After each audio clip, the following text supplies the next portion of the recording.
It's often said that child stars are notoriously difficult. When you think about it, they get fame at a very early age. And in some cases, with the likes of the Harry Potter stars, they become incredibly rich, all before they've even reached their teens.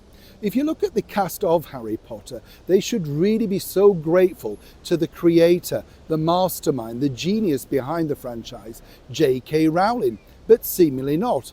All, it appears, have individually fallen out with her at some stage. But J.K. stuck to her guns, and more importantly now, winning over a brand new legion of fans, which could truly backfire on the stars that she created, Daniel Radcliffe in particular. Let me explain. Morning, lovely to see you today. Thank you so much for taking the time out for joining me. And yes, are you a Harry Potter fan? I think we've all delved into it at some point, haven't we, or seen a book. I was just kind of thrilled. Oh, we'll have a quick wave, by the way, I've forgotten. Yes, morning, how are you? No, but when you think about it, to sell that many books to that many children at that point really was the Enid Blyton thing, wasn't it? I think she did a lot to get people interested back into reading. So we must applaud J.K. Rowling for that. Now, Harry Potter's not everybody's cup of tea, but it's made everybody incredibly rich.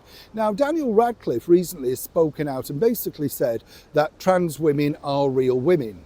Yes. And apparently J.K. Rowling differs and disagrees, and we've all seen the big battles across social media and in some of the mainstream media. I find it fascinating myself. Now, where it gets really interesting is that now she's basically said that she's not interested in any of them or what they've got to say regarding this matter, basically drawing a line and virtually social media at least kicking them in the teeth. I think they deserve it the way that they've not supported her over certain things. Whatever you think, they gave you the opportunity to live that luxury life you're all living now. You owe J.K. Rowling a lot.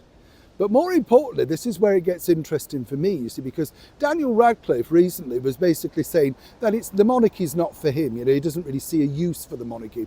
He's no idea really why we're all so potty about them, to coin a phrase. And when you think about it, they have had a lot of British endorsement from his career. No two ways about that, and I've met all of the stars of Harry Potter over the years, and I have to say you could see who was going to be developing into a brat, you know what I'm saying?